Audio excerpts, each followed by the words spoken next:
Good morning, everybody. Welcome back to another live broadcast of the Engadget Podcast. I'm Devendra Hardwar. Today, I'm joined with Sherlyn Lowe. Hey, Sherlyn. Hi, I'm high.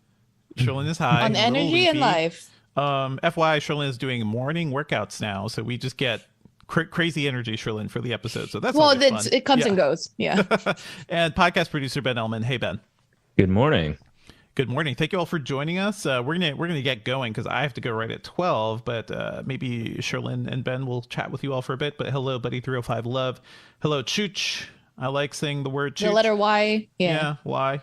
Dhruv Karmokar, CFI 42, Slava Hello. Kochka 1. All our friends. I hope everybody has torn themselves away from the Good Morning America drama, which apparently was taking over TikTok as I was signing on. So that's fun. Yeah. If you want to go down a rabbit hole of people of the internet just seeing these hosts having an affair, check out what's happening there. We are here for some tech news. Yeah, exactly, right? You're like juicy. Immediately you're clicking over right now. Today, folks, we'll be talking about the new Kindle Scribe that Sherlyn reviewed. We got some talking about the some of the other Twitter alternatives too that have popped up recently. So join us for this. Hang tight, folks. I'm gonna have to turn off this background thing for I don't. Or well, yeah, when you turn it off. Sherlyn will show off the Kindle Scribe in a bit too, but we're just gonna get going. Is everybody ready? Yes. Ready to clap? I am recording too, yes. Okay, so if you've watched the stream before, you know what we're about to do. If you haven't, here's your primer. I like to have everyone clap to sync the recordings. So I'm going to count down from 3. At the end of 3, we're all going to clap. You can clap in the chat. You can put clap emojis or something. And then we're going to do like 5 seconds of silence because that helps me with like noise reduction when I'm editing. And then we're going to get on with the episode. So 3, 2, 1, and some silence. I'll let you know when the silence is over.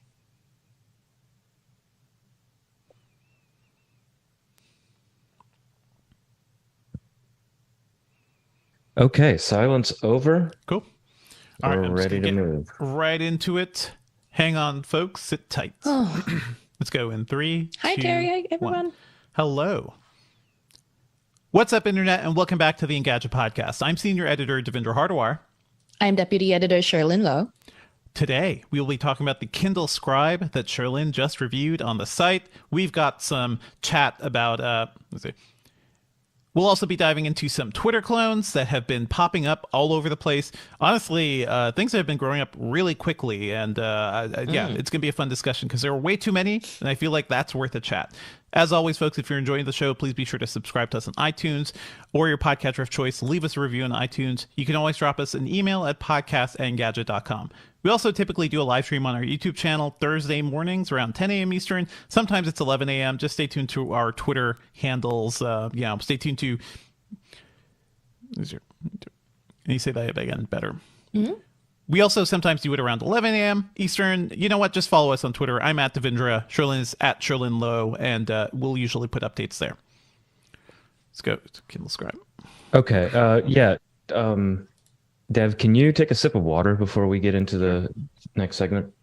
I see a dude named Charlie saying, hey, Y is saying you got positive vibes. Yes, I got positive. CFI 42, though, has an issue with our fake backgrounds. I'm trying to the way I'm set up right now for a camera is not my favorite, so that's why I have it right now, but it's only temporary. I'm not going to have this forever, but just FYI. Yeah. Okay. It's fine. It's fine.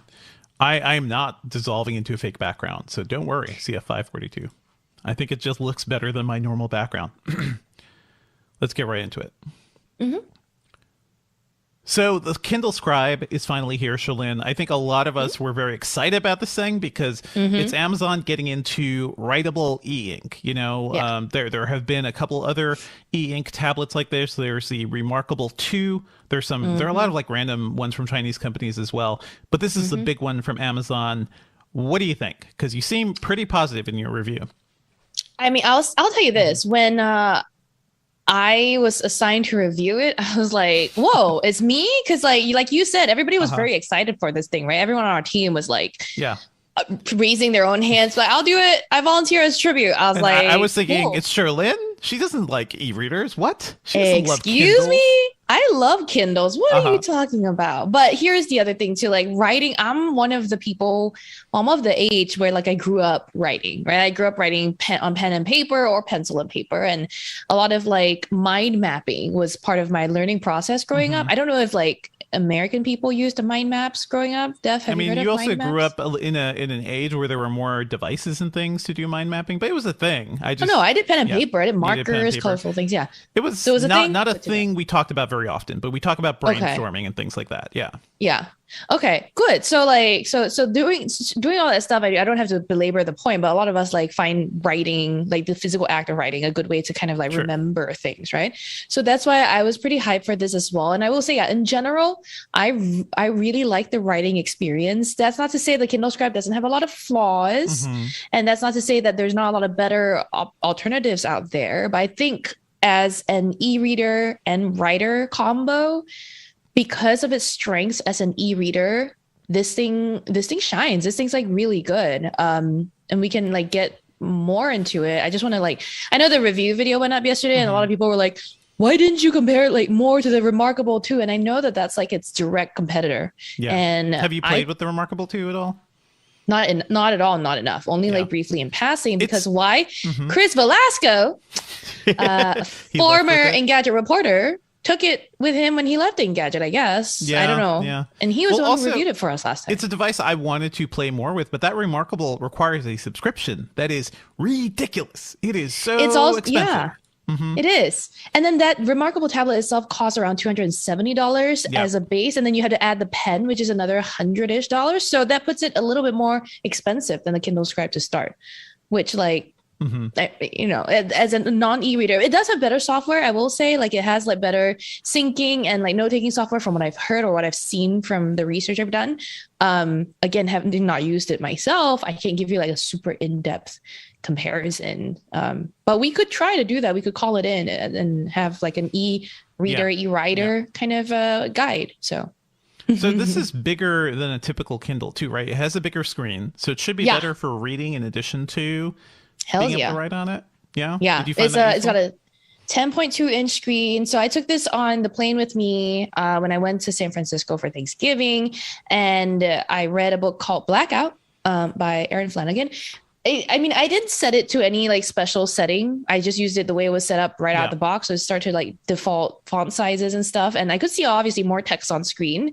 I also found it easy to use with one hand because it's got like I don't know if people like this, but it's got a pretty thick bezel on the long side, which is, easy for gripping. They with do one that hand. for holding. Yeah. So you're not like, touching the screen. A lot of e-readers do that. Yeah. So there's a lot of e-readers that do that, whether it's the long side or short side that has the fat bezel. But some people, I remember seeing their like comments, they were like, oh, I don't like this, why is the bezel so thick? I'm like, because you want to hold on to it, maybe. And so that's the premium Kindles too, like the Kindle, was it the Voyage or whatever, the like higher end ones, they always had Oasis that and bezel. Paperwhite. Yeah, the Oasis. Yeah. And even some Nooks like or Kobo's, Kobo Aura, Kobo, like some of their e-readers. I have some more experience with Kobo e-readers than I do say like an e-ink writing tablet. So yeah, I didn't do a lot of comparisons straight to like a Kobo e-reader in my review, but I think it's a well-known fact that Kindles are among the best out there. It's also if you don't mind like all the problems around Amazon, like that's the thing. Like I like the That's the thing. hardware. I don't like Amazon as a company and sort of the way they're kind of taking over ebooks in general too. How is how is the writing? Because we're looking at the video too here. You can check this out on Sherlin's review. It looks pretty smooth. It looks pretty responsive. Yeah. Does it actually feel like pen to paper? Yeah, very much so. I mean, like some people were asking me the screen scratches or like just the overall sensation because the screen is matte, unlike say like a Galaxy Tab or like iPad, you don't have the feeling of smoothness is a little different. It feels smooth and yet it still sort of has the matte finish that paper in real life obviously has. So it's very realistic and comfortable, also very responsive. I don't even know the exact number as to the latency, how many milliseconds, and the screen refresh rate. Screen refresh rate is obviously slow, right? Because this is e-ink tablet display, so it's going to refresh every once in a while. But as you're writing, the inking does come out very, very quickly. It's almost actually instantaneous. That's pretty interesting, because before, when you would try to like make a mark or something on a Kindle screen, like it would take a while. There's certainly a delay. And it still seems like there's a delay in the whole page refresh, but I guess as you're writing, it's faster. Yes. That's unique. And I suspect that the technology has to do with the pen itself is built in to respond to a different part of the screen, right? Like maybe the digitizer layer is just more responsive or something like that. Yeah. Right. Yeah. Because and that helps with things like palm rejection, because finger and palm triggers on the screen don't register as quickly, partly because of screen re-measure, partly because maybe they built in palm rejection. But to the point where like I could leave my entire palm on the screen and write and have, no marks show up anywhere but where the pen is touching the screen. So it is clearly the way this like system is built. It's the connection between the nib or the eraser and the digitizer layer that is making the marks show up or disappear. Gotcha. But I did feel like when I, dragged my palm across the screen sometimes when I was writing, accidentally triggered like a page turn once or twice. So I wouldn't say it's perfect, but it's pretty good. That kind of makes sense. Does this only work with the Amazon pen, or can you use like other styluses? Yeah, it's a So for $340, the basic bundle comes with a basic pen. So you got the 10.2-inch tablet and a basic pen. The difference between the basic pen and the premium pen that we received is, I know. First of all, okay. The premium pen has an eraser, dedicated eraser at the top, and this is like. Obviously it's all software. It's not like an actual eraser with dust. But you flip it over and it makes erasing things very easy. And then it's got a shortcut button on the body of the pen itself near the nib. I found the placement a little too easy to trigger. That's exactly what Microsoft did. Remember with the Surface pens like that had most the eraser? Styluses. Yeah, most styluses. Yeah. That's cool. But what is the price difference between the basic and the premium pen? I was going to say, I remember trying to remember off the top of my head, I think it's $30 more for the premium pen. But Amazon includes the basic pen with its basic bundle price of $340. So they want you to buy the other pen because you're probably going to want to have multiples in case you lose a stylus or something, right? I guess. Speaking of this, the pen, whether it's the basic or the premium, it'll attach magnetically to the edge of the tablet. And I found the magnets pretty strong. I never felt like I was going to lose. Well, I did lose my pen when I threw it in my purse without the cover. Yeah, I was like, "Where's my pen?" If you put it in the bag, you're kind of just relying on that. Yeah. Yeah. So that's why you want the case. But speaking of the case. This case, okay. I will admit that I threw out the box after I took out the case and I didn't look at the instructions as to how to prop it up. But when me and Chris Velasco, because I saw him in San Francisco, we got together and we were like testing out the Scribe together. And I was asking him for his thoughts and stuff. And I was like, how do you use this damn case? And him and I struggled to figure it out for like 30 minutes and we couldn't find a good configuration to prop it up in. And then when we were shooting the review video, I also asked our video producer Joelle, and I was like, hey, if you can figure it out on camera, please figure it out, like do it and tell me how to use it. And they couldn't figure it out either. And then I asked Amazon before we even shot the video, like how we're supposed to use this case. And because it was like holidays and Thanksgiving, no one was really around to respond until like a little too late. Until after the video. So in the video, I still do like complain a lot about it. But I will say that intuitive. Like it should make sense. It should. Yeah. Thank you. So that is a user experience problem over there. Yeah.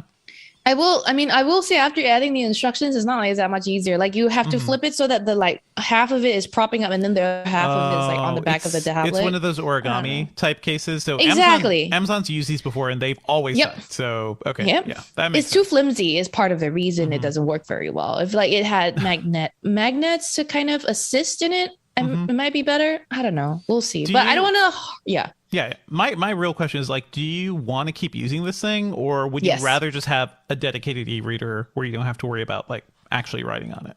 I love the fact that it can take in stylus input. I think first of all, the experience is amazing. I think I've just gotten better at my Japanese handwriting since I sent it to. I took a lot. Like I wrote I realized I had forgotten how to write the basic Japanese alphabet, which is like my hiragana, and which is like even just the a, I, U, E, O, which is like the ABCDs, right? Yeah. I forgot how to write most of them. So I spent a lot of this review kind of practicing, and I sent a picture of it to Matt Smith on our team because he's fluent in Japanese.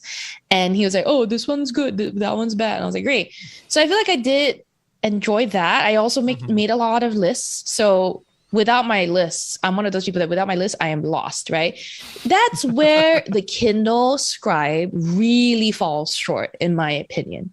The software here, atrocious.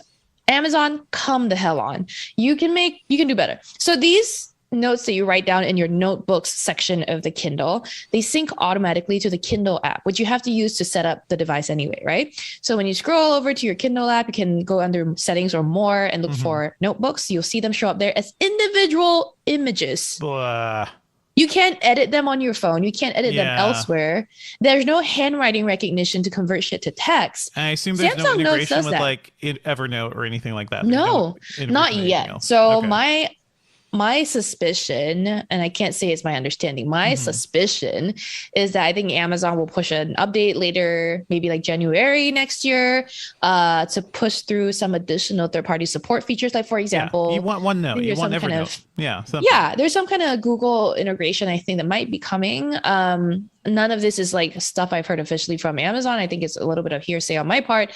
But yeah, no, this is the stuff that even here's the thing, right? They need to figure out how they're exporting these things to these third-party apps. Because if they're exporting it as a PDF, which is what they tell you, they're like, you can export it to a PDF and use an editor. I can't edit PDF on Evernote on my handwriting. That's so useless. Like, and that kind of shows like this is a problem with a lot of Amazon devices, and I'd say Google devices too. Like, they don't think past the initial whiz bang part of the user experience to like, okay, so I have all these images or I have all these notes, like how do I work with them? How do I live with them? How do I incorporate them into my daily workflow?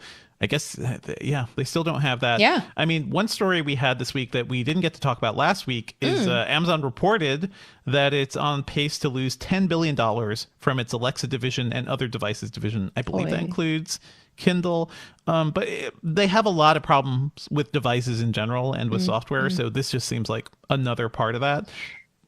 I mean, look, Amazon is not the strongest software company. We've seen it suffer with its Halo fitness devices. We've seen it Kindle, like even Fire I phone. even complained. Come on. Yeah, the Fire phone. I even complained in my review that like the Kindle interface is so dated. It needs, I get that it's for e-ink and it refreshes slow, but come on. To X out of my notebook and go to a different notebook, I had to go back to the notebooks page and then select a new notebook and then wait. Like, it's just too many steps. There's a lot of things that can be done to improve the Kindle Scribe. I think though that the good news is most of those issues are software based. A lot of the hardware itself, I mean, this is a stunning Kindle. Like, it's thin, light, super thin. It's like I can't remember the exact number now. It's so many numbers in my head, but it's so sleek. It's got it's 0.95 pounds, very light. Some flex. Pretty light, because if you want just an e-reader only Kindle, I think you could get like down to half that weight. Like, you can get for sure. super But don't light. forget, this is 10.2 inch. Yeah. It's 10.2 inch screen. Yeah. So for the size, it's got surprisingly a lightweight, it's a lightweight, and also it didn't flex too much, which I think is good. I did put it on the back of my airplane seat and lean back against it because I like to hide these tablets away from the flight attendants. Why? Yeah, I mean, what? because technically, I guess one time someone on a British Airways flight yelled at me for holding on to a thing. And they were like, put it away, put it on the overhead. I'm like, no, I want to be separated from this. That's wrong. Anyway. They're just wrong, but whatever. They're wrong, I know, The but Brits now are I've been wrong. gaslit Yeah. and PTSD. But anyway, So, what else? would you buy this, Sherlyn? Like, that is my question, because I'm also in the market It's for a new lot Kindle. of money. It's a lot of money, and I also feel like It's a with lot of these money. software issues, I don't know if it's worth it. Like, a paper. Here's the other thing. Yeah. Here's the other thing. I like it for like a notepad replacement because I'm the sort of person that doesn't like loose leaves of paper lying around, but I tend to have them anyway. And the other thing is it's not water resistant. It's not. That's a deal breaker. Is that because, I guess, because of the writing screen ability? I Like think they couldn't put in the waterproofing layer.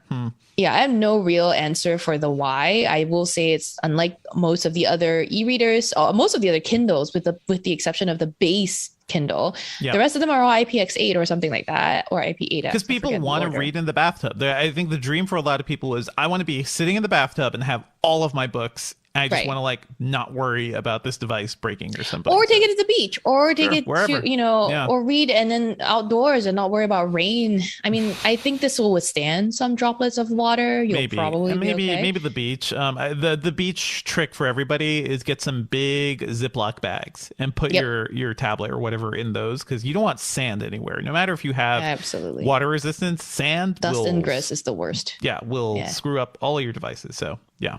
Hell yeah. So it seems like a mixed bag for you, Sherlyn, on this, but you mostly like it. I really did. I will say, the question of whether I would buy it for myself is that $340 is a lot to pay for like a folder and or an e-reader in one. But the fact that it's lacking the water resistance, the battery life is pretty decent. I mean, you're supposed to get up to 3 weeks on a charge if you're writing about a half hour a day. So that's pretty good. I mean, it's not the same as a Kindle that only does reading, but you have to think, if you're writing nonstop for a bit, it's draining the screen. The pen itself doesn't need a charge, which is pretty nice. I guess the last thing I want to say is like, I think I might have been maybe a bit too forgiving on hindsight of Amazon, because I was like, these software issues sound bad. Like, this does not sound like a device I could recommend to people, even if it works, I can recommend. So I did talk to a biomedical engineering professor who was very intrigued by the device. And he was like, oh, but he wants to highlight things in colors. And I was like, oh, right. No, that's not for you. You got to use an iPad. So don't forget, this is e-ink. The other thing is, the last thing I wanted to say about this device, it's gone. My brain's broken. It's okay. What did I want to say? It's been erased, like the Kindle Scribes thing.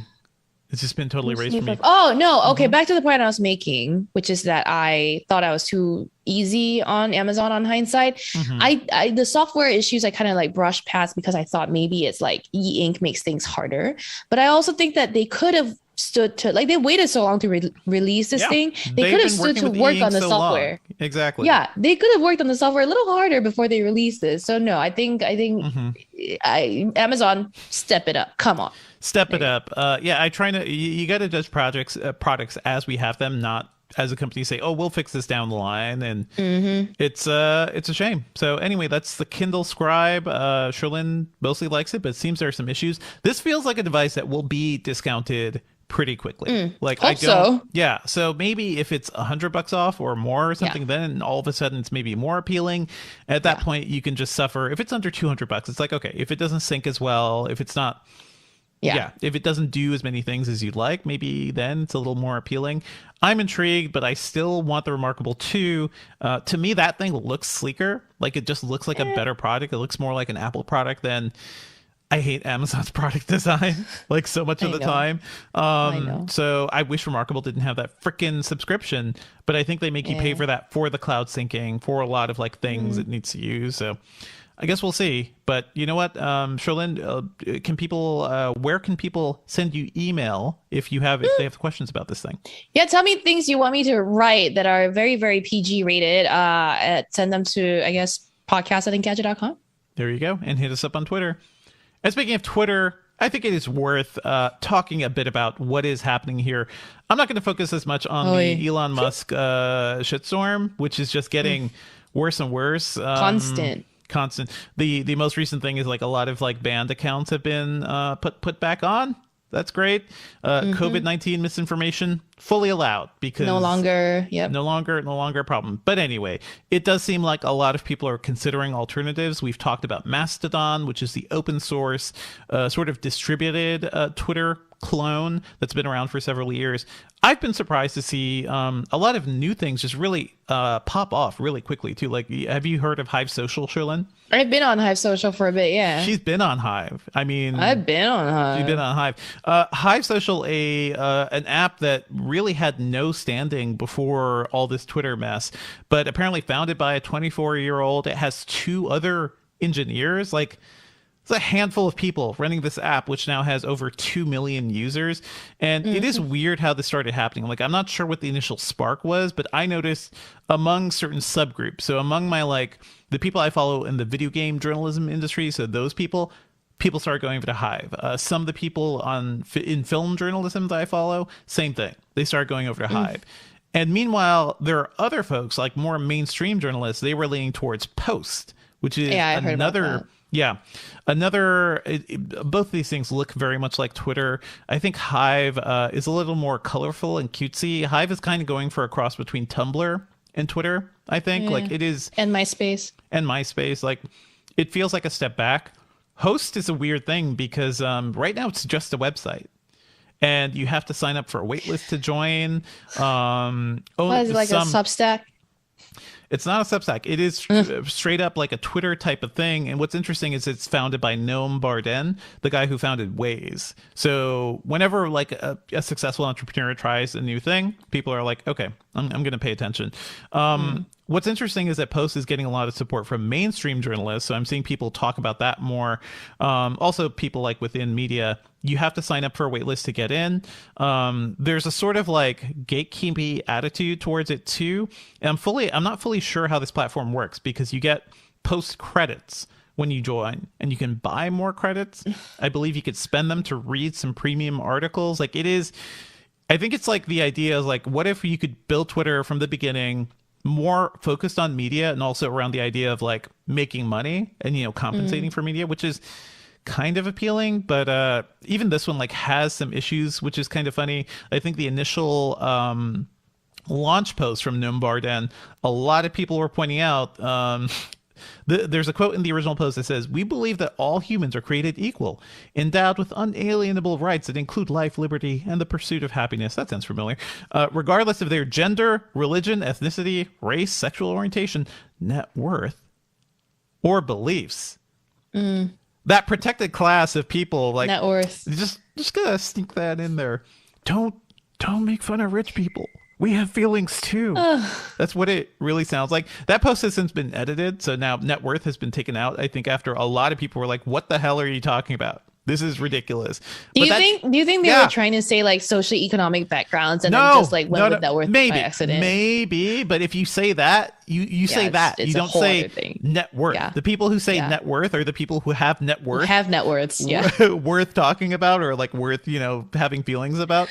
So I'm sorry, I'm a poor person. My net worth is $1. My net worth, not so much.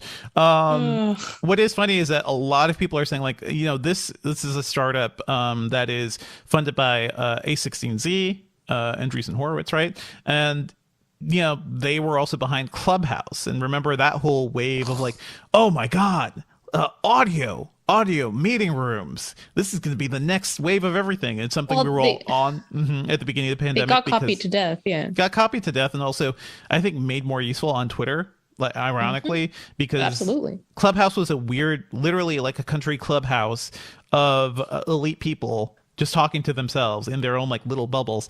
I think that is the danger with Post. You can't easily search for people or follow people. I see people put their profiles up on Twitter and I can like go follow them in there through that. There's no Post app. It's just a website right now. So this is like high profile enough that people are just talking about it. Like, I think that's the main thing because it's known. So it's Post, it's Hive Social, Mastodon. Well, yeah. You mentioned Hive Social. Can we quickly talk about Hive Social being like some kind of like they're stealing your data or something? Because I saw that come up. So Hive Social, after it got super popular and really being run on a shoestring budget by a few people, last night I saw a post saying, "Hey, we noticed some security issues and we're just gonna like stop. We're just gonna like be offline for a bit." So they're gonna be offline for a couple days because it's literally a couple people in a closet keeping this whole thing together. I'm not surprised there's security issues. So that's the other thing. Like joining any new site, folks, please be careful. Please don't reuse your passwords. Please don't put like crazy relevant personal information in there. Use a password generator or especially a password keeper manager to generate a password for that and like store it that way.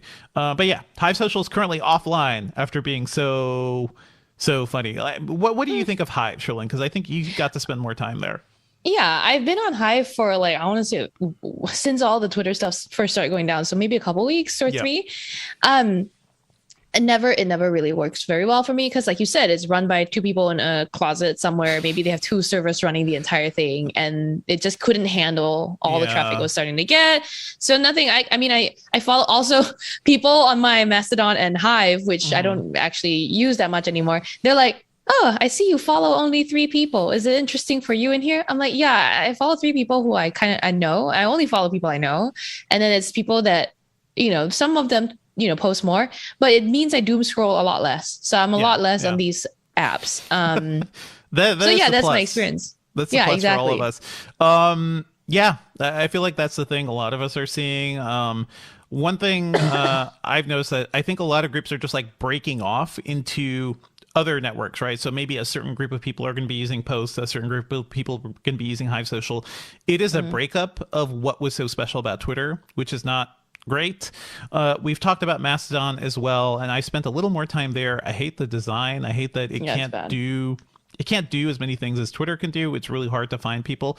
And also, there have been reports from several people, especially people working within social justice, who are saying like, oh, their posts have been taken down, or they have been messaged because of the content of their posts, and all their posts are talking about are maybe things like white privilege and things like institutional racism. With Mastodon, you are basically beholden to whoever's managing the server you're on. So there is no greater company dealing with content moderation, and those people can also read your direct messages. It's not a great solution if you're not on a server you trust too. So we are just in the Wild West right now. I don't know. I know you love social apps, Sherlyn. I feel like we're joining a lot of these just to secure our usernames. That is why you'll find me on Mastodon. You'll find me on Hive Social, just because I want to keep my username in case any of these things actually pop off. I don't think they're ever going to be a Twitter level type company. And do you think Twitter's going away? I think Twitter is becoming a mess. And I think what we're seeing, and there's a lot of reports here too, that basically Elon Musk has a cabal of right-wing trolls that he's listening more to when it comes to the decisions he's making. He is banning and certainly heavily moderating left-wing accounts and voices now too.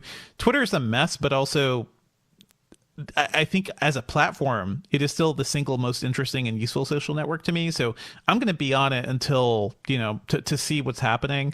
A couple of weeks ago, there was a night where a lot of people thought that Twitter would just like fall apart the next day, or like it was because everyone was quitting. Yeah, everyone was quitting. Like we knew there wasn't enough support staff. So there was one of the kind of wildest internet experiences I've seen out there is that there was a Twitter space hosted by Katie Natopoulos, and a whole bunch of like tech journalists and media people were on there, and Neil Dash was there. And at a certain point, I was listening for like several hours. Ben Ullman, our producer, was kind enough to record and transcribe that. So I'm sure he'll have a link up on his Twitter feed, so you can go check that out. But it was a really interesting conversation that involved a lot of things. Like it was both silly and poignant, and people talking about their feelings about Twitter. There was the guy who posted every time he masturbated. Like he was there, but also people talking about like what something like Twitter means for social justice and for, groups that are using a platform like Twitter to communicate. And everybody was just like pouring a drink out for Twitter. So I listened to this thing for like 2 or 3 hours. I poured a drink, for myself for, just to pour one out for Twitter. But up to 20,000 people, over 20,000 people were listening to this Twitter space at one point. And that's fascinating. That was more people, more staff, more people than Twitter actually had as staff at that point. It's wild. It kind of shows like how this platform can also bring people together to really talk about things. There was a lot of discussion about how Twitter is useful to people with disabilities. A lot of subgroups, a lot of like communities that don't normally get a voice can use Twitter to really get their message out there. And I think losing it is going to be a big problem for the world. So that's kind of where I stand. Like I'm going to keep an eye on things until it falls apart. I don't know if you feel strongly, Sherlyn. Like to me, it is still the purest expression of the internet. I wouldn't go so far as to call it the purest expression of the internet. In my mind, the purest expression of the internet is the GeoCities website from late '97. I mean, but that's What do you mean by pure? Because I couldn't talk to anybody on the planet. Like I couldn't immediately reach out to somebody else who's using the platform. I'm interpreting pure expression of the internet as like someone displaying their like likes and dislikes in a very pure form, not necessarily Twitter, which is a conduit for a conversation. It's to me a different thing. You're displaying, but anyway, your feed is the same thing. We're arguing definitions it's the same at this point. Thing. Yeah. So anyway, I'm sure I was going to say something else, but yeah. Go. I was just going to say that, like, I'm like you, I'm sticking around on Twitter until they pull the plug. Not for any specific reason, just because I enjoy interacting with people, like you said.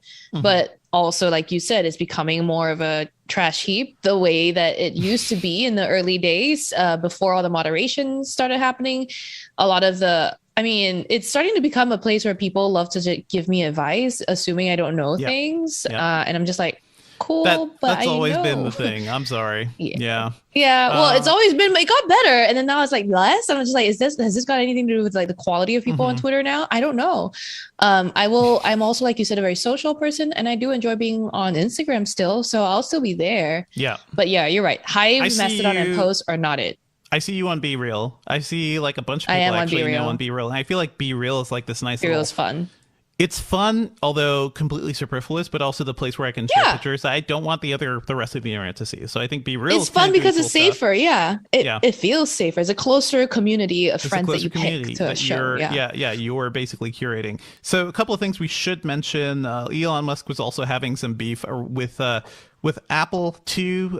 There were reports that Apple was potentially looking at delisting Twitter from the App Store because of like the crazy content that wasn't being moderated anymore. And Musk replied to somebody as like, "Oh yeah, we would make our own phone if Apple or Google, delisted us." And I'm like, "Sure, Jan, you're gonna make your own phone." Like, I thought that was so funny. It's and I saw a lot of people running with this as news too. I'm like, guys, Elon Musk is just replying to a Twitter question. That's all he's doing. He's not getting. He's not saying he's going to write his own phone. He's just saying it. Anyway, most recently yesterday, Musk said he and Tim Cook have resolved their dispute. Apparently, he went on a tour of the Apple campus with Tim Cook, and they talked about this. So it seems like they're cool. I also feel like Tim Cook is just like, it's sort of like when Tim Cook met with Trump and his like panel of like science and technology people. It's like, you got to talk to this person because they have too much power, but also I secretly hate them. Musk also says that Neuralink, you remember Neuralink? The company the doing brain like interface, the brain interface chip, which he's also CEO of, will start doing human trials within 6 months. So sure, we can trust this man who can't run a social network properly to plug stuff into our brains, right? Yeah, absolutely. Yeah, why not? I believe him. Sure. That's me playing Tim Cook. That's you playing Tim Cook. Yeah. Me as Tim Cook showing Elon Musk around the Apple campus, just going, here, you can put your money towards a lunch. And here on the Apple Fitness Center, you can run until hopefully you don't collapse. That thing's a spaceship, so maybe in the center, I'm sure somewhere there is just like a bottomless hole on the Apple campus, right? They call it the eye hole. I don't know, but I can imagine Tim Cook like bringing Elon Musk like, "Hey, come visit, buddy. Okay, look over there. Look over here. Yeah, push." When we were at Apple, when we were on Apple Park doing WWDC and the iPhone event, the parking lot, the parking structure looks a lot like the Severance building, just FYI. So maybe they dropped Elon Musk there and he never gets out. Just trap him. Like really, that's the best situation. He can't tweet anymore. Anyway, we are going to keep an eye, of course, on what's happening with Twitter and Elon. It's all very annoying, but stay tuned to Engadget.com. Carissa Bell's doing some great reporting on everything around social media. So stay tuned, folks. Let's move on to some other news real quick. We already talked about Amazon saying that they're going to be losing $10 billion from Alexa devices.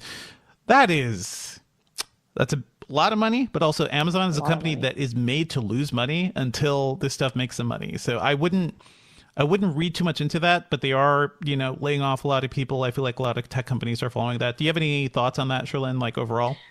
I'm just like thinking, how are they losing all this money? But obviously the article explains. But yeah. So like, once you get an Alexa device, what do? You ask it the weather. I honestly use them every day because I play a lot of like internet radio stations. So or just like the radio. Like I don't have a radio in most rooms in my house. So it's like that's how I listen to NPR or something. But I'm not buying things through Alexa, even though even though the Amazon speaker is being very annoying. Well, you said it so many times now, I feel like someone's probably matter. muted their speakers. Whatever. But yes. But it's so annoying that it keeps recommending products to you. I don't mind the subscription updates. That's kind of useful. But whenever it says, by the way, did you know you could do this and this and this? I'm like, yeah, get away. Shut up. I wanted to know the weather. That's it. Yeah. Yeah. When it's offering unsolicited advice is when I hate it the most. But for me, my Amazon speaker is really just kind of just languishing in the background, right? Because I have also Google speakers, and sometimes I hate my Google speakers, but they're generally smarter, generally faster. Yeah, I mean, signing into things using the Google Home app is also very easy. Like I signed in once, and then when I moved, everything was still signed in. I was like, cool. Yeah, that's nice. I mean, it really comes down to the platforms you prefer too. So it's like what the Amazon speaker is doing it was groundbreaking at the time, and not everybody was like putting that amount of money into like speakers that were smart, that you could talk to, that was certainly groundbreaking. But once everybody started doing it, it's like I don't know what else Amazon has going for it. I do like controlling things. Like I control my Hue lights. I control a lot of things. Like it is a great smart home hub type device.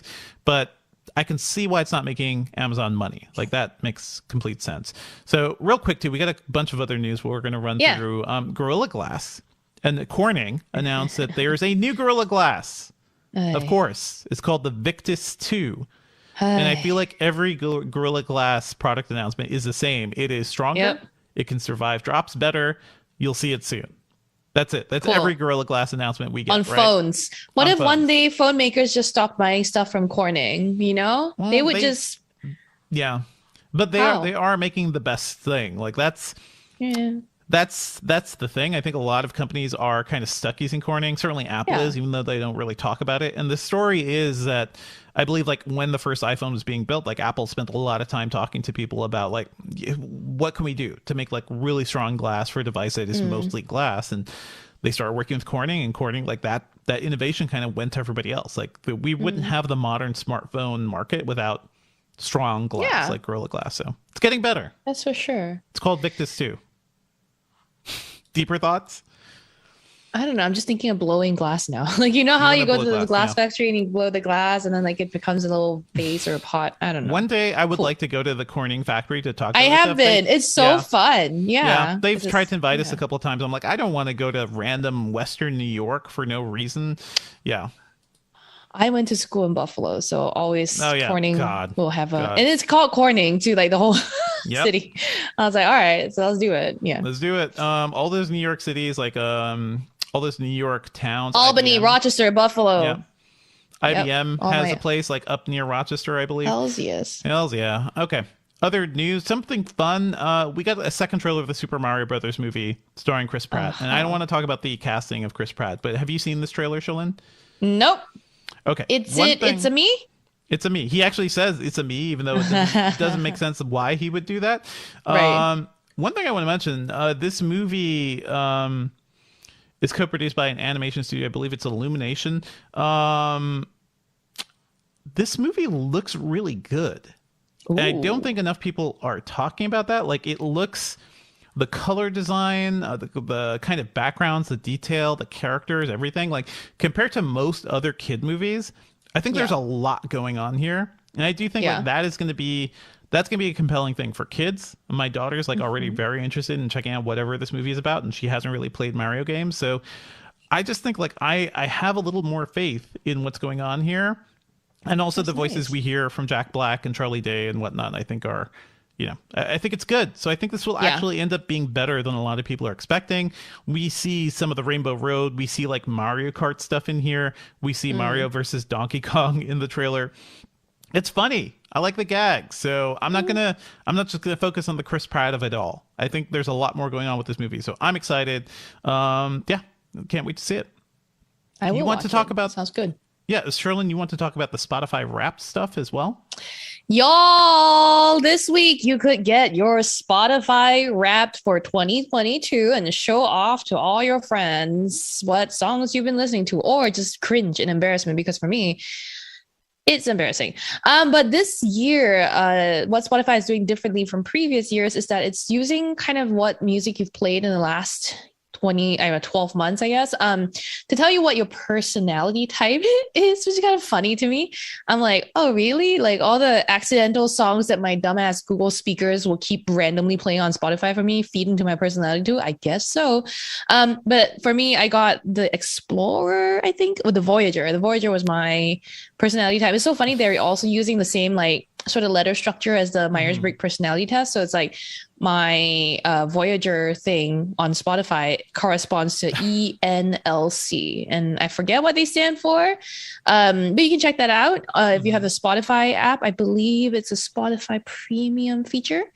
But I mean, every year this is like, I think this is so smart of Spotify to do, right? It has all this data about what you've listened to. It turns it into this fun little shareable nugget for you.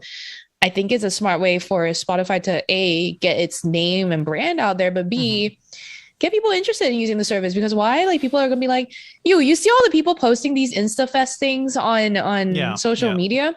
It's just getting people to sign up for stuff because they can create cute content with it that they can share. Yeah. Same thing with Spotify Wrapped. Like you'll get people curious to try it out. So and for Spotify's, they're spending a lot of time and energy collecting all of our data, right? So now they're just like kind of manufacturing it and turning it back into something that you can promote, that promotes Spotify. It is honestly a little insidious. It's fun. Yes. It's fun to share this and be like, but it's also like, Spotify be aware that you're doing free marketing for Spotify. You're doing free marketing, but also like, man, Spotify knows enough about me to like basically classify my personality. That seems strange. Question, Devendra. Did you do your Spotify Wrap? I haven't done it yet. Also, because every time I go to the app, I'm like, where do I do this? What's happening? Yeah. It needs an update to show you. It'll be one of the front tiles on the homepage. I see my Wrapped playlist, but I don't see the show me the stories of all that stuff. So I will. That is strange. I got to do some poking around. I just haven't cared enough to like really search. Yeah. So.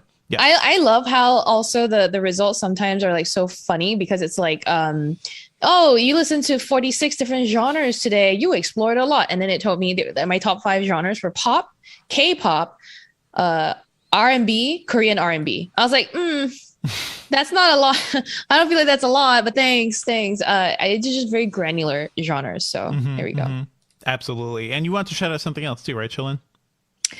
So this weekend on December 3rd is the International Day of Persons with Disabilities. And Apple actually this week released a video showing some of its features that are designed with accessibility in mind. I think the video looks really nice. It was designed with and created with the people that it actually featured. So it's people who themselves have disabilities. One of the creators or the people featured in there doesn't have arms, so they use their feet to use assistive touch to do things like watch makeup tutorials, pick makeup looks.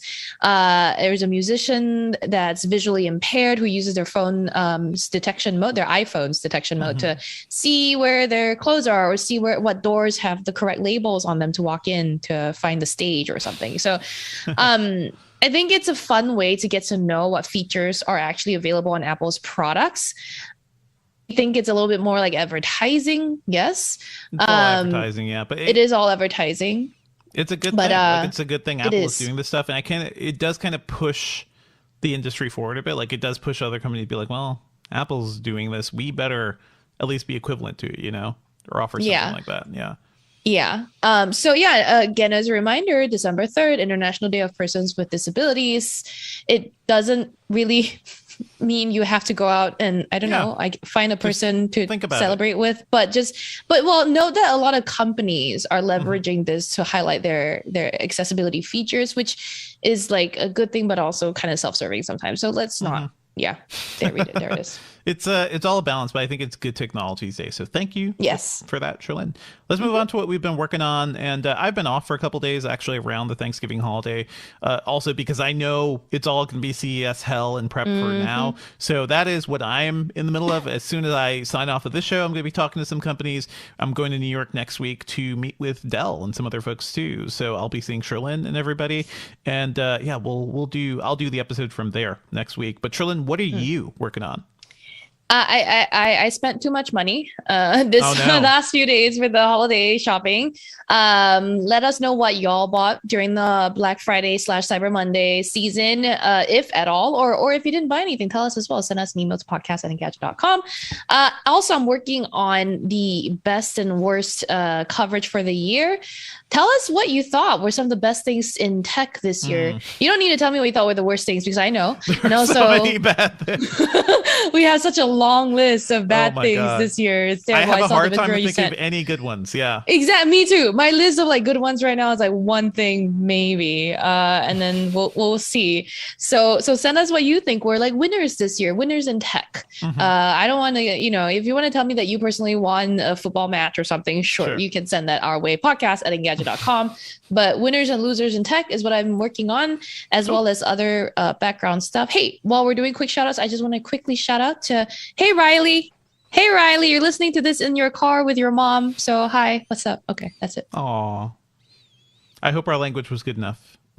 I think so, yeah. Let's move on to pop culture picks. And I know you want to talk about something that I really enjoyed.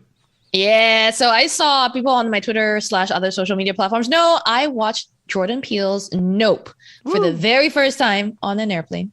So good. Aw, so man. I know. On an What about airplane? Yeah. I know. You know really, me. Every week, Sherlyn. Every week. I know. You Disappoint you. I find a way to disappoint you.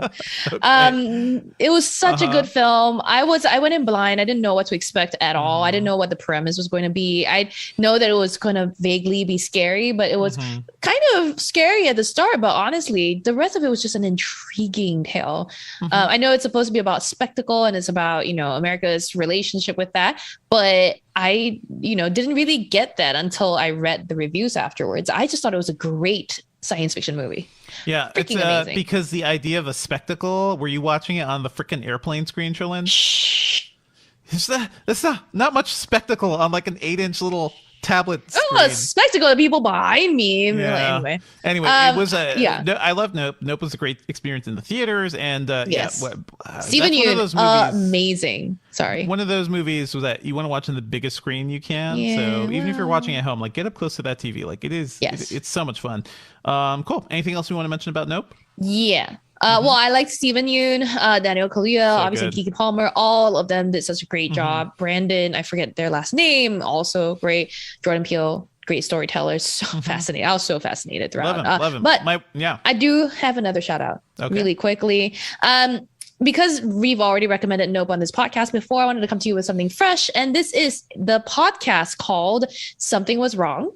It is a true crime-ish podcast. My friend Michelle recommended it to me, and she was like, holy, you want to, because me and Michelle, we get together and we talk about people who have awful lives and very dramatic stories in their lives. Okay. And this is basically Something Was Wrong. Every season, they bring you a true life story of someone who's going through some really crap in something really crap in their life. And basically they're just chugging through life and then dun, dun, something was wrong. And it's like, it just kind of unfolds that drama. And we were just listening to season 9. It was very, very interesting. So if that sounds up your alley, you can check it out on wherever you get your podcasts.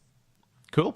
All right. Thank you, Sherlyn. And I just briefly want to talk about Glass Onion, the sequel to Knives Out, the next Yes! the next Benoit Blanc movie. I just saw it in theaters. It was only in theaters for 1 week, and I think Netflix made a very dumb decision to just give release it a week because everybody I see on Twitter is talking about like, oh man, my theater was so full. We all had a great time. There were a lot of people in my screening too, and it's a great crowd-pleasing movie. It is another murder mystery, very similar to the first Knives Out, but this one is set in like a Greek island run by kind of a crazy tech CEO played by Edward Norton, who's always fun. This movie directly is directly poking fun at Elon Musk and a lot of tech bros and tech culture in general. So I think if I have time, I'll try to write a piece about that. But it is very much, if you're listening to this podcast, I think you will enjoy a lot of this movie. Has a great cast. Great to see Daniel Craig back here, but also Dave Bautista, who's hilarious and always funny. Catherine Hahn and Janelle Monáe, my favorite. I love her so much. She is playing a very key role in this movie. I think it is well made. It's by my boy, Rian Johnson, who I love. I remember seeing his first movie when it was a little indie movie and I had to go to a random theater in Hartford to go see it. And now dude has done Star Wars. He has done, he has his own like little franchise here that is doing very well. This is going to be on Netflix later this month, December 23rd. So be sure to check it out. Unfortunately, can't see in theaters. I think Netflix's CEO said that maybe they would bring it back to theaters if people were interested. But that would have to be like after the Netflix premiere.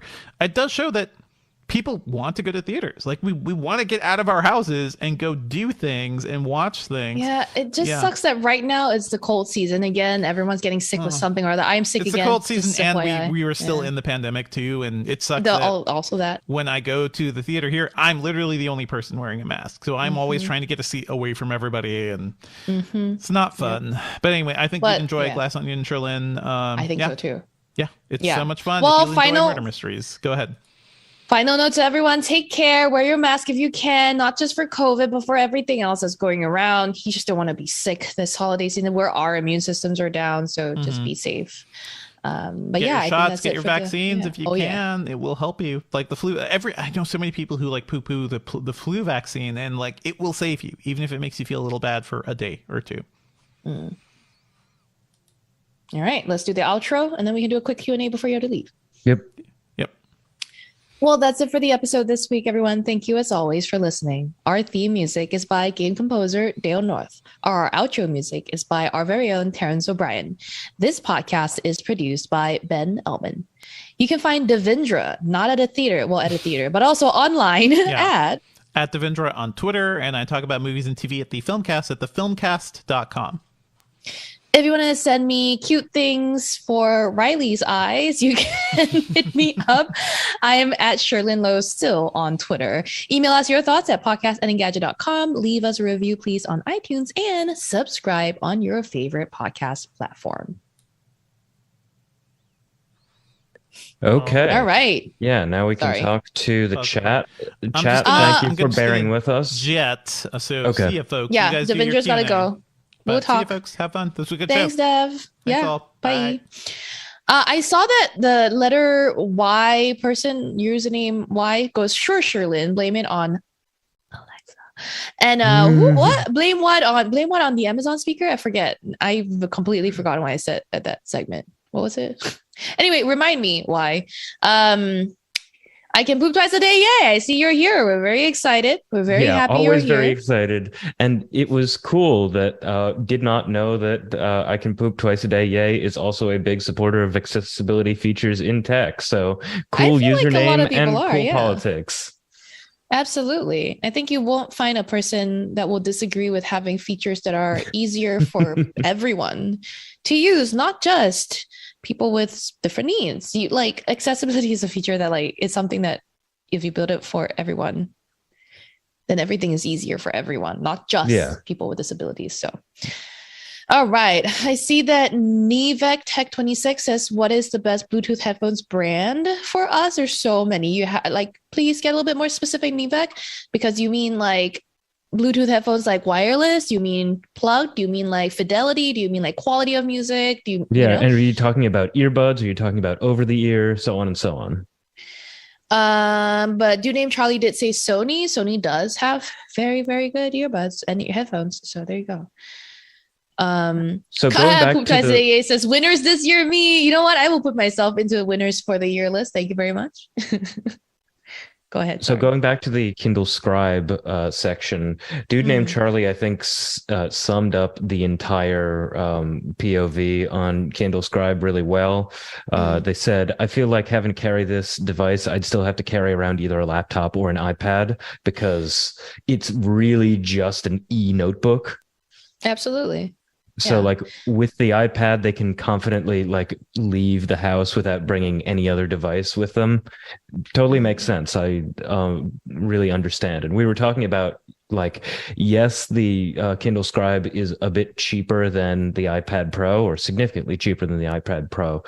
But the iPad Pro can do so much more. You can basically use that as a laptop. This is a fancy notebook. It also doesn't have a cellular LTE option. So the cellular model option, unlike I believe it was Paperwhite or the Oasis has that option. So your notes can only sync over Wi-Fi. So if you make an update when you're out on the go and you're just not connected to Wi-Fi, your note won't update to your phone afterwards. So it's like, and it's like, this is one of those devices where the updating is so important that you might as well have made a cellular version. So Nivek says over the ear headphones. I mean, I use a pair of Marshall, but they're wired. They're not Bluetooth. I would say you go with the Sony WX1000 series or WM or WH1000 series. Those seem to be the industry standard. I saw that some people mentioned Bose. Bose is also pretty good. So I would say you should hit up our audio guru, Billy Steele, on Twitter. He would know better. Yeah, so Nivek, go talk to Billy Steele or go read some articles by Billy Steele on Engadget. Yes. Also, like related to the Kindle Scribe stuff, I just had like a random question for you, Sherlyn. What order did you learn handwriting in different languages? Did you learn like English and writing at the same time? English and Chinese at the same time. Yeah, so you learned English and Chinese like simultaneously in school. Yep. And then, I mean, this is just my American education at work. I'm like, how is that not confusing? It's not confusing because it's not confusing. Because I grew up speaking both. It's not that confusing. Yeah. I mean, for me, there was like a time where my mom was like, oh, this side of the family speaks really good Chinese. You're only allowed to speak Chinese with them. You know, like she was like, don't speak English with them because you need more practice. There's that. I mean, I think that most people who are bilingual or multilingual are stronger in some languages than they are in others. Okay, Chinese writing is harder for sure. Chinese writing is shit. Like you learn the English alphabet, you learn 26 letters and you're done. You can write basically anything. In Chinese, we have this thing called 听写, which is you listen to what the teacher says is the word and then you write it. It's like spelling basically, right? But Chinese spelling. And those were like I had them until I was 16 years old because you're constantly just learning new words. Yeah. And they get harder and harder. Yeah, that seems like that kind of method of learning seems like the sort of thing that you would do mostly in grade school, like, 10 years old and younger. But I guess if the writing system is that much more complicated, then you have to do it until you're like in high school. That's really interesting. Why is saying what type of Chinese, Mandarin, or Cantonese or something more exotic? So speaking, I speak Chinese. Sorry, when it comes to speaking, I speak Mandarin, Cantonese, Hokkien, Taiwanese. And then for writing, I only write what we call 简体, simplified Chinese. There's also traditional Chinese, which is a bit more complex. It's got more more strokes to each character, and for the most part, and that's what usually Cantonese is written in. But I don't know how to write that. I can write some of it, but not all of it. There you go. So if you had to rank your Chinese dialects, where would they be? Like what's just the 1, dialects? 2, and 3? My Cantonese is definitely better than anything else. I speak more Cantonese at home. Okay. I mean, compared to main Mandarin is my main. Like Mandarin is what I'm fluent natively in, but Cantonese I'm a little like not as good as my Mandarin in, but it's my strongest dialect. And then Hokkien after, which is what some people call Taiwanese. And then, that's about it. Wouldn't say I'm good at the others because Teochew and Hokkien are very similar. Yeah, that's about it. I mean, there's a lot of languages there. I know like a few words and about it. Yeah, it's an enviable thing because I mean, your brain Singapore, is just man. set up for that then, and so that's how you've gotten good at like picking up a little bit of Japanese and a little bit of like a bunch of other languages. Yeah, for East Asian languages, it helps that Chinese is the root for a lot of things. A lot of Chinese words sound similar to Korean words. A lot of Japanese words are borrowed from Chinese. I tried to learn Spanish for a while. I did learn because we were spending so much time in Barcelona, but I definitely wouldn't say I'm so good. Yeah. Do you name Charlie says, could we consider American Spanish a dialect? I believe I think there's so many different types of Spanish, right? There is South American Spanish, which is different from European Spanish. There's Catalan. So there you go.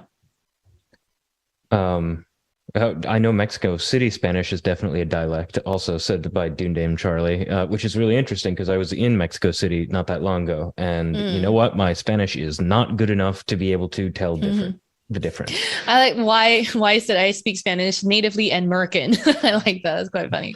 Also, eagle emoji.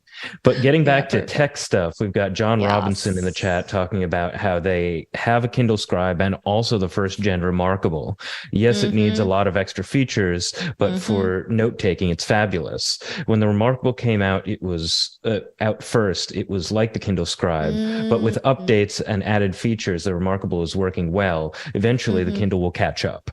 When you were talking about like the design and bezels and stuff of the Kindle Scribe, why do so many Amazon devices remind me so much of like a ThinkPad circa like 2000? I don't know if there's like borrowing of design inspiration or whatever, but I just think that when it comes down to like thin, clean lines, a lot of tech companies who are landed on the same look. And they all kind of mimicked each other from that era. So I couldn't tell you like if there's a direct correlation. I don't think Amazon was ever like owned IBM or that, Lenovo ever. Lenovo mimicked Amazon one time. That's as close of a relationship as I can, imagine. Jonathan Tran says, Bonjour, is Teochew a widely spoken language in Singapore? Hells yeah. I would say a quarter of the Chinese people in Singapore speak Teochew of the older generation. I think people my age have started to forget it or don't use it very much. So Singapore is like, I want to say 75 to 80% Chinese. So a quarter of that would speak Teochew. So there you go. I think we should do more cultural education with Sherlyn. This is really interesting. I'm gonna do this as a whole separate show. Honestly, yeah, no, On seriously. my own Instagram. I realized that like a lot of people are not very familiar with like Southeast Asian cultures because we're such a small part of the world, honestly. And Singapore and Malaysia are unique, and Indonesia are unique in that we have like Peranakan culture, and Peranakan is like something I've been talking about a lot lately because I read a New York Times travel article about it. And it's basically people who were like Malay and Chinese who got married and then they have families. And in the past it was frowned upon. And now it's just, Peranakan food is amazing. So part of my family is Peranakan. And that's why and I went to Peranakan school. So it's like, now like y'all didn't know this was a thing. This is a thing. And I was like, the New York Times wrote about it. I'm going to tell y'all all about it. Like, so it was pretty, I'm trying to like tell people more about it now. So what is the term Peranakan refer to? Is that like an ethnic group? Is it like a cultural like identifier? Yeah, it's both. It's both. It's an ethnic group because it is people who are Malay and Chinese in heritage.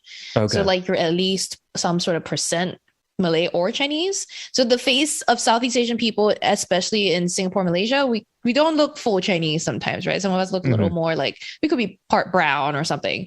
That could be the Peranakan mixing.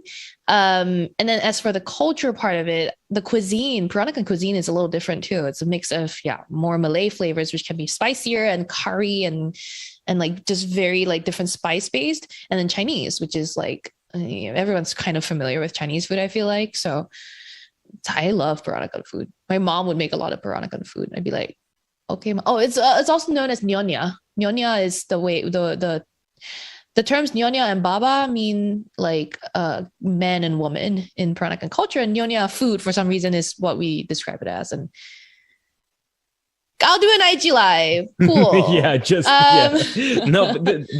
This is genuinely really interesting, but we're so not far tech talk removed anymore. We're so far removed from tech now. So does anybody else have any other questions? We're talking directly to the chat. So if you want to take us back to tech, if you want to ask us some stuff, we're all ears. And also, Y says that they want to go to Singapore and the freaking airport totally slaps. It sure does. And it's nice. Jonathan Tran said that you didn't know a lot of people growing up in America who speak Teochew. Yeah, it's a lost language, really. Spoken only in Asia and parts of like Southeast Asia, too.